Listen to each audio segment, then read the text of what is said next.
తెలంగాణ రాష్ట్రంలోని రాజన్న సిరిసిల్లలో విచిత్ర ఘటన చోటు చేసుకుంది. కట్ట మైసమ్మ గుడి వద్ద చెట్టుపై ఉన్న కాకులు ఆ దారిలో తిరిగే పురుషులపై దాడి చేస్తున్నాయి. అయితే అవి ఆడవాళ్ల జోలికి మాత్రం వెళ్లడం లేదని స్థానికులు చెబుతున్నారు.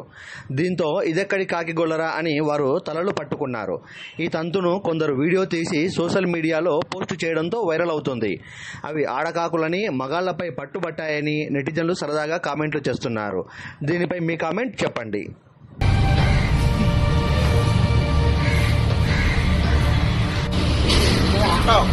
పడ్డది. పడ్డది.